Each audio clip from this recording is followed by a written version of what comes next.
Hello. Hello, hello. Now I'm a Bobby on the beat.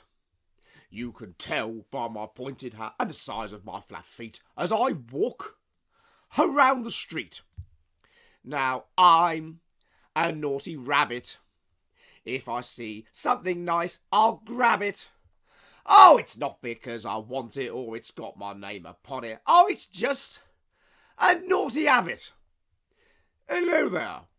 What's all this here in that bag there? Oh, just a few things I've knocked off, like a TV set, a fishing net, a lovely chiming clock, a string of pearls, some walnut wires, a Scotsman's woolly sock, a set of tools, some plastic jewels, and a worn-out pair of jeans, a new guitar, some bits of car, and one large plate of beans.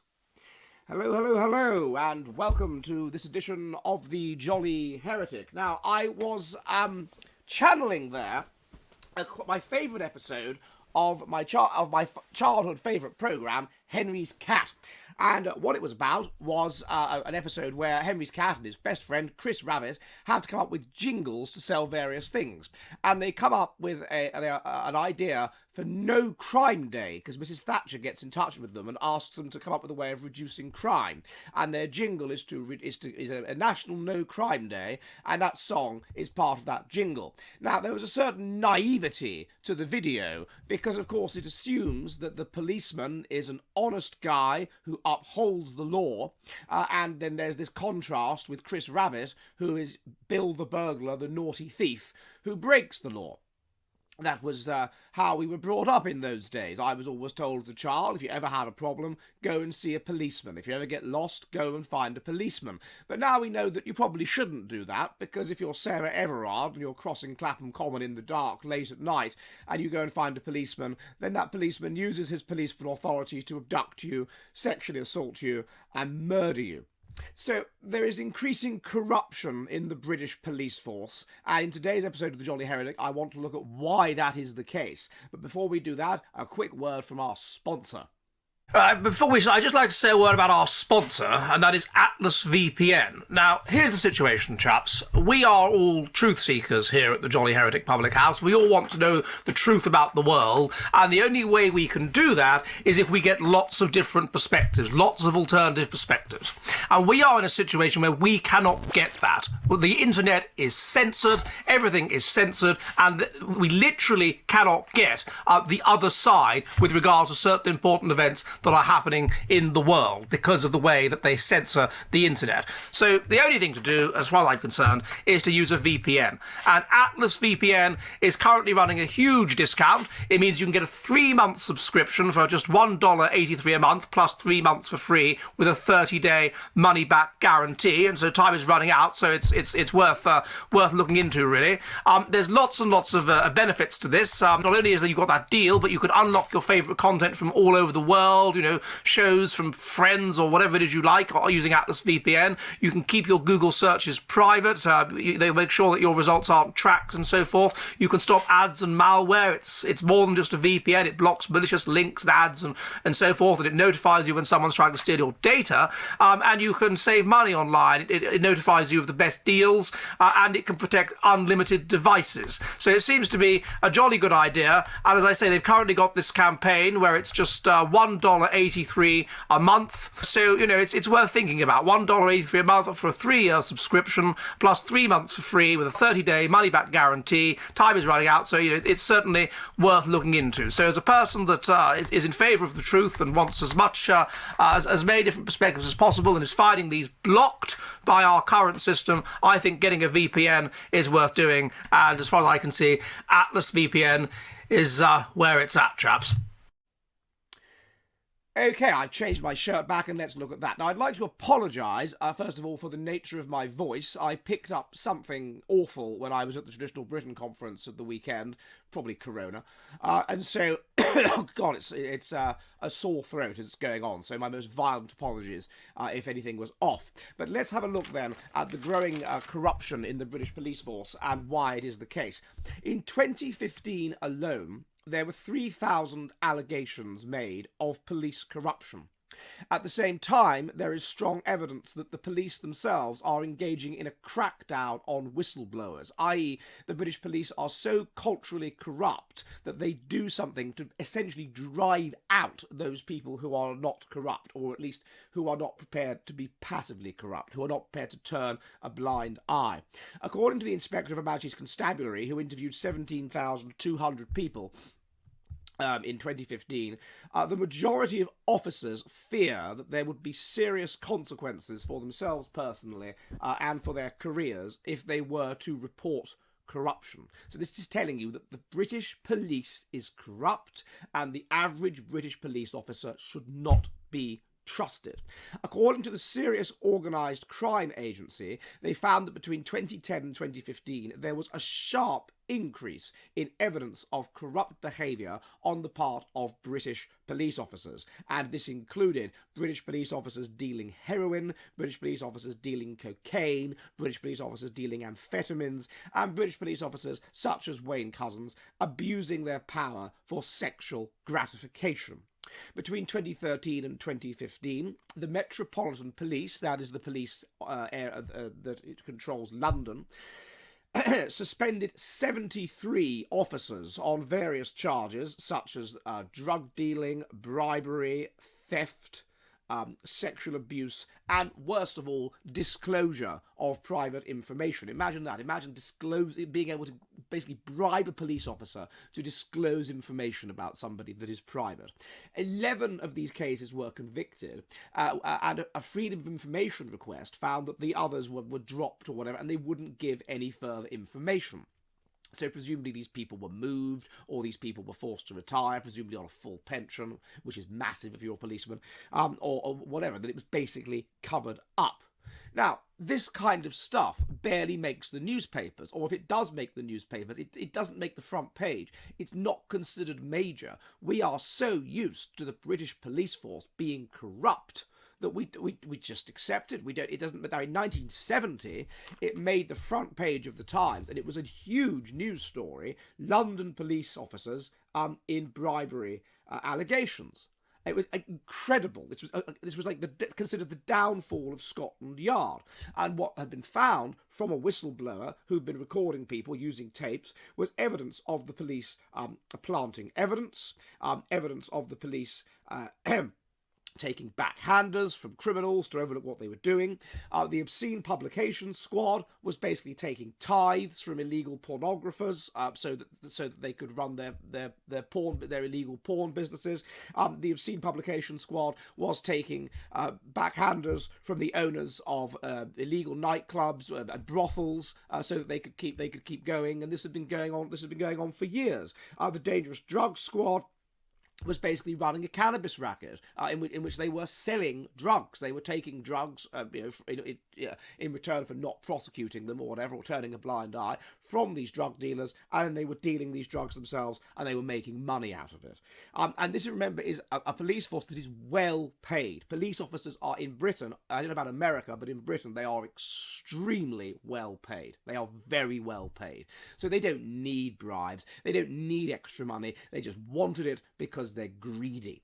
There was another case of at that time, it was because of the whistleblowing, it was because of whistleblowers that this was able to be stopped. So basically you had the majority of officers who were reasonably honest kind of people. You had a small number of corrupt individuals, and whistleblowing was encouraged in the police force.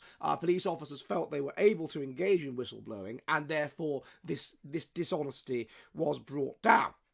Now, what is it that's changed now? Why is it that we have become so much more corrupt now in the British police force than used to be the case? Well, the first obvious answer is simply, as you would expect me to say, is the matter of average IQ. The average IQ of a police officer is about 100. The police officers that move up to the higher ranks will tend to be a little bit higher. Average IQ about 100. Now, there's a degree to which this is perhaps a good thing, because it means that we police by consent in the UK, or at least we used to, and police officers are, they're therefore kind of the average of the people whom they police. And in days of yore, these people were not inculcated with wokeness or whatever. They were inculcated with the worldview of society, which was this group-oriented sort of worldview, and this religious worldview, this Christian worldview, which sanctified the truth as the will of God, which sanctified the idea that this is God's revelation, and to lie about it is blasphemous, and all these kinds of ideas. And so those were the average people, and they tended to be police officers. Now, the problem is that we are losing IQ points. We are losing something like 1.5 IQ points per decade, which means that the person who has an IQ of 100 now is not the same as a person that had an IQ of 100 20 years ago, or 30 years ago, or 40 years ago, or certainly 50 years ago. They are quite different people. We're talking a difference of 5 or more IQ points across a period like this, and this is going to have a significant difference, because IQ is associated with being low IQ is associated with being selfish. It's associated with poor time horizons. It's associated with impulsivity. It's associated with low altruism. It's associated with low civic values. It's associated with basically being open to corruption. It's associated with it's associated with criminality. It's associated with all of these negative traits. And so it makes sense that as the average IQ of society goes down, if the average IQ of the average police officer is held constant, then the police simply must become more corrupt. They will become more corrupt because, naturally, they're getting stupider. Society is getting stupider. Their IQ is staying the same, and so they will become increasingly corrupt. That is the first reason for the rise in police corruption in the UK. The second reason is a problem that is basically implicit in meritocracy. Increasingly, we have basically a society that is cognitively stratified, and a society where everything is done to ensure that people from poor backgrounds are able to reach their full potential. If a person who is born by genetic chance into a working class background is capable of becoming a lawyer or a doctor, then a great deal is done to ensure that he or she can do so. Now, this was not the case a few generations ago at all, and so what you would get would be people that were born into a working class background that would be intellectually capable of let's say being a lawyer or a doctor, but this simply would be impossible. It would be financially impossible, and they would have this sense of being working class. They would have this sense that it was beyond them. There would be this poverty of expectation, and therefore those people that were intelligent enough to be lawyers or doctors, but were born into the working class or lower middle class, would perhaps become policemen. And so this fact of society being less cognitively stratified would mean that you could get some very, very intelligent people who would become policemen and who would rise to the top of the police force. And they'd be perfectly capable of being barristers or judges, but they were born into the lower class. And so this, of course, would mean that there would be less of a culture of corruption, because there would simply be more, that the officers would be more intelligent for that reason alone, and those in leading positions would also be more intelligent. The third reason is that we have this culture, this woke ideology, which has infested the police force, and which puts, since Tony Blair and his anti-freedom government removed the traditional way of doing things in favour of woke dogmas and whatever being at the centre of everything. Now, this has had two effects. First of all, on who it is that is in charge of the police. Now, it used to be that the people that were in charge of the police had made their way through the ranks from being constables, bobbies on the beat, to be being Inspector Wexford types, all the way up to being chief inspectors and whatever it happens to be. They knew the ground, they knew the system. This is not the case now. This is not how people are appointed. They're not appointed by their ability to be good policemen. Instead, you have people that go to university and do the most woke, ideologically oriented, left-wing subjects. The subjects that are the most infested by woke ideas are things like sociology and criminology. And then those, and also relatively low IQ subjects as well. We have the IQs of people that do different subjects, and there aren't very intelligent people that do sociology and criminology. And those people then have a feeling that you have this kind of elite over-promotion effect. Those people in the old days, when they wouldn't have had degrees, they would have had a certain kind of humility, a certain feeling that they were not of the intellectual higher class, a certain feeling that they should sort of kowtow to their betters and think a bit about whether they really knew what they were talking about. Now, if you give people like this degrees, then you're making them think that they're part of the intellectual elite. You're making them think that they are highly intelligent. You're making them think that they are elite and they are important. So you give them these degrees, you give them this sense of self-importance. On some level, they may well feel that they're not that bright. But anyway, and you fast track them through the police experience, and you basically make them into managers. And so what those people are going to do is top-down impose this corruption, is top-down impose this woke culture, which encourages people to put everything beneath wokeism, to institute non-crime incidents, which is utterly corrupt in itself, because the police are about upholding the law, not about investigating non-crime incidents. Surely, if you haven't committed a crime, then this shouldn't be an issue. But then they impose that ideology from on high, and we've got to think about the kind of psychology of people that are going to do subjects like that and are going to go into the police. They are going, what is the kind of person? It's low status, even though it's well paid. It's low status to be a police officer. So there must be a degree, people look down on them. So there must be a degree to which, if you go to a university and you do a degree in sociology or criminology, and then you become which would imply that you're going to be basically inculcated with wokeism, and would imply that you are basically a midwit, that you are a kind of 115 IQ sort of person. Then you will have imbibed the current ideology, but you will have a sort of sense of intellectual inferiority, and you will have a dim awareness that other people are cleverer than you. And so one of the ways that you can deal with this is by saying to yourself, well, I'm not very clever, but at least I'm highly moral. And that makes me superior to other people because I'm sort of highly moral, I'm better than them in that way. And so therefore you can deal with it by becoming sort of super woke. And then when you get into this position of power, you can woke signal and you can virtue signal, and you can kind of impose your authority from on high in order to compensate for your own feelings of intellectual inferiority and whatever it happens to be. And so this helps to corrupt the entire system and put wokeism above everything else. Now, once you've done that, then we've got to look at the kind of people that are becoming police officers. These are people with an IQ of about 100. They must know, I mean, they will have done relatively badly at school. They must know that it's quite in a way that the midwits didn't. So they must know that they're not very bright.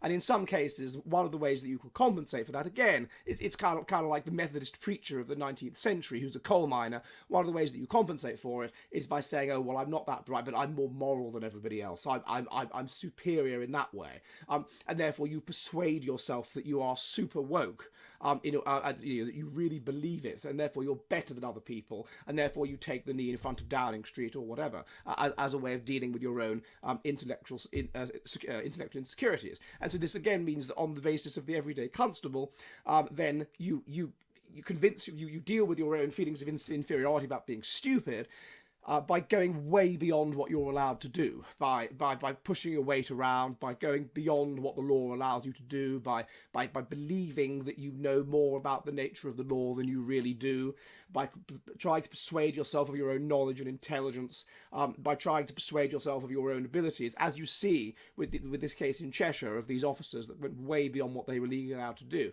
and did so essentially on woke grounds, saying that this was a public order offence or whatever. They had no idea what they were talking about.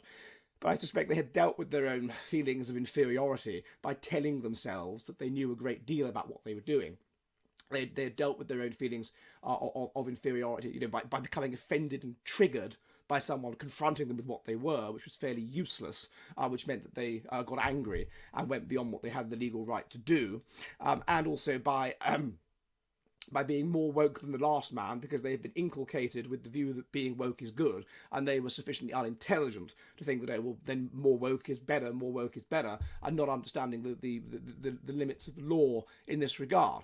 And so all of these things come together to create an extremely corrupt system. Now, in 2022, you had a situation where it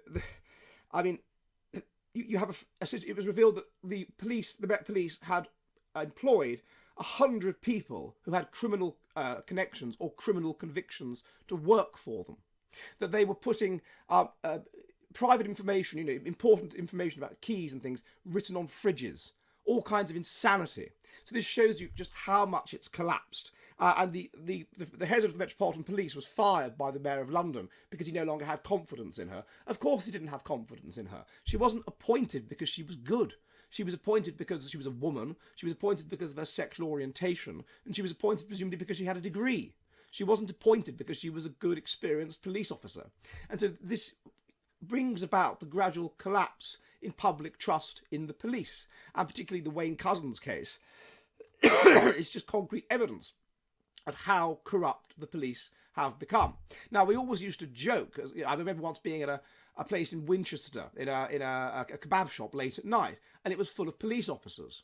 And I worked out that they got a discount as police officers. They were given a very significant discount at that particular restaurant.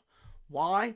Obviously, it's corruption. It's the restaurant was probably running drugs or something like that, and it was a way of ensuring that the police overlooked it, turned a blind eye, keep on the right side of the police. Any corrupt businessman will do the same. And what we would expect is to find this more and more and more as society collapses, and therefore the rise of private security. So the hello, I'm Bobby on the beat will be very much a thing of the past. Hello! The Jolly Heretic is an online public house which meets on Mondays and Thursdays at 7 p.m. UK time, 2 p.m. New York, in which we discuss the kind of based, fearless science which is increasingly expunged from our woke, joke universities. If you would like to help the Jolly Heretic public house, and there are many ways you can do so, please become one of my patrons on Subscribestar. Also, if you want to, you can donate to the channel using Odysee and Entropy, and you can also purchase Jolly Heretic merchandise, such as shirts and mugs. All of the links are in the description. Again, I'd be most violently grateful if you could assist the Jolly Heretic Public House, and I will see you all soon, and goodbye!